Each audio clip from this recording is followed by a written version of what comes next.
Professeur Mathias Owonangini, bonsoir. Avec tout le respect, le plus grand respect que je m'adresse à vous aujourd'hui. Depuis quelques jours, je vois une recrudescence de vos vidéos circuler sur la toile et particulièrement dans mon For You page, dans mon fil d'actualité, où vous désignez littéralement la gestion managériale de l'Africa Foot. C'est de votre droit, je ne peux pas vous dire le contraire, je ne vais pas épiloguer là-dessus non plus. Vous avez le droit de demander des comptes à la Fédération camerounaise de football parce qu'en tant que Camerounais, vous devez savoir ce qui s'y passe, ce qui est bien, ce qui n'est pas fait. Dans certaines de vos vidéos, vous avez dit que Samuel Eto'o, actuel président de l'Africa Foot, a été un bon joueur, mais est un très très mauvais manager. Je ne compte pas m'apitoyer sur la question, ce n'est pas la toile de fond de mon allocution aujourd'hui. Professeur, je n'arrive pas à comprendre comment un intellectuel universitaire puisse quitter d'un être de la science à un être de l'audience. Parce que oui, vous êtes plus connu sur les plateaux médiatiques que dans vos fonctions régaliennes de vice-recteur de l'université de Yaoundé 2, si je ne me trompe pas. Dont le poste est, excusez-moi, chargé de la recherche, de la coopération et des relations avec le monde des entreprises. Par conséquent, vous avez également un poste de gestion. Alors, comment expliquer que vous demandez à un acteur du sport de vous donner des comptes sur sa gestion alors que vous-même, vous ne nous rendez pas des comptes sur votre gestion managériale? Un audit interne, si on fait un audit interne aujourd'hui, par exemple, du vice-rectorat, pourrez-vous nous dire, qu'avez-vous fait en ces 2 dernières fois, ça fait 2 ans que vous avez été nommé, qu'avez-vous fait de bien concret? Hein? Parce que le football, après tout, reste un pur divertissement. Ça n'a jamais développé un pays, mais l'éducation, si. L'enseignement, si. Et c'est justement votre domaine d'exercice. Alors, cher professeur, je vous prierai de répondre à quelques de mes questions afin d'éclairer ma lanterne et celle de tous les étudiants camerounais. Monsieur le vice-recteur, la recherche repose avant tout sur les doctorants.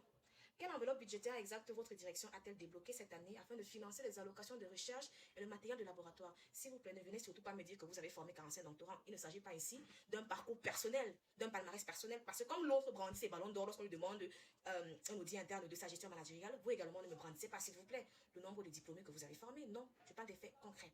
Deuxième question. Combien de thèses soutenues sous votre mandat ont débouché sur des brevets déposés ou des applications industrielles concrètes pour le tissu économique camerounais? Pourriez-vous répondre à cette question avec des faits concrets, je vous prie? Troisième question. Face à la fuite massive de nos esprits les plus brillants vers l'Occident, oui, quelle stratégie managériale innovante avez-vous déployée ou comptez-vous déployer afin de valoriser, sécuriser et retenir nos jeunes docteurs au pays? Nous savons qu'actuellement, il y a beaucoup de jeunes qui vont à l'étranger, beaucoup de docteurs, beaucoup de professeurs qui vont à l'étranger trouver, du moins, à la recherche de nouveaux pâturages. Alors, cher professeur, dans votre petit cercle qu'est l'Université de Yaoundé 2, que comptez-vous mettre en place afin de lutter contre cet exode de doctorants? Avez-vous des réponses à ces questions? Ou alors pouvez-vous nous éclairer nos lanternes sur la question?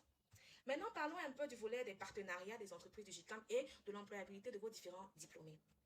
Vous qui critiquez les gestions de contrats de la FECAFOOT, bref, le management de la FECAFOOT, le volet gestion, parlons des vôtres. Quel est le taux d'insertion socio-professionnelle exact des diplômés de votre institution ces 6 derniers mois? Par exemple, après leur sortie, tous ceux qui ont eu leur soutenance, qui ont fait leur soutenance décembre de l'année passée, ont-ils déjà trouvé un travail? Quel est le taux d'employabilité? Avez-vous ne serait-ce qu'une cellule statistique pour nous informer de la question, pour nous tenir informés? Je ne pense pas. L'absence flagrante des cellules statistiques d'ailleurs et de suivi pour mesurer l'impact réel des diplômes sur le marché existe et je ne pense pas que vous avez des réponses à cette question.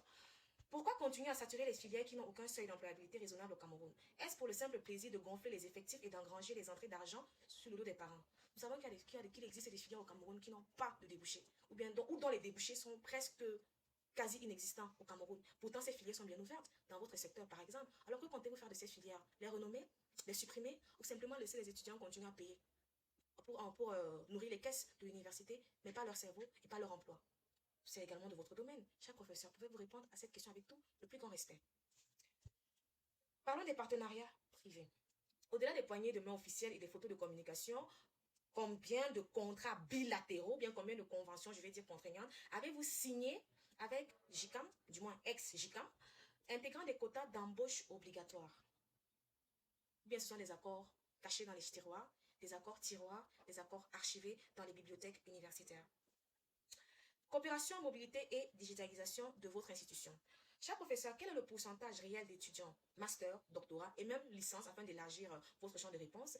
Combien bénéficient en fait d'une bourse de mobilité entièrement décrochée et négociée par votre vice-rectorat? Est-ce que cette cellule existe simplement chez vous? Je ne pense pas. Parce que 95%, pour ne même pas dire 100% des étudiants africains des étudiants camerounais qui vont étudier à l'étranger, le font sous fonds propres, par leurs propres moyens, et pas par le biais d'une institution. Ou bien peut-être ceux qui sont à l'école privée. Mais chez vous, est-ce le cas? Non, je connais beaucoup de chômeurs et beaucoup de personnes qui se décarcassent toutes seules afin de partir à l'étranger. Pourquoi à l'ère du numérique et avec votre statut d'intellectuel moderne, n'avez-vous jamais été capable d'attribuer une adresse email institutionnelle propre à chaque étudiant afin de centraliser les opportunités? Si un audit managérial et administratif indépendant est lancé demain, par exemple, sur votre direction, dans votre zone de gouvernement, dans votre zone de gouvernance, seriez-vous en mesure de nous présenter un tableau de bord scientifique et chiffré de vos réussites ou devons-nous nous contenter d'un discours molièresque? Parce qu'il ne s'agit pas simplement de manier la langue, de manier le verbe, non, les actions doivent suivre. Et enfin, dernière question, monsieur le vice-recteur, si on appliquait à votre bilan le niveau d'exigence clinique que vous exigez de la fédération de football, qui est après tout une fédération de divertissement, parce que le football n'a jamais développé un pays, il ne le fera jamais. Par contre, l'éducation est le socle même d'une économie et du PIB d'un pays. Alors, votre propre gestion mérite-t-elle la Ligue des champions universitaires ou êtes-vous même en fait en pleine crise de résultats? Pouvez-vous répondre à ces questions, professeur? Comme j'ai dit, avec tout le respect que je vous dois, vous êtes un intellectuel universitaire et également un gérant. Vous avez tout un vice-rectorat sous votre coupole. Qu'en est-il de votre gestion? Est-elle aussi rigoureuse? Parce que dans la vie, on dit souvent, avant de demander à ton voisin de balayer sa cour, rassure-toi d'abord que chez toi est propre. Ils ne sont pas mauvais. Avant d'enlever la paille qui est dans l'œil de ton frère, rassure-toi que tu as enlevé la poutre qui est dans ton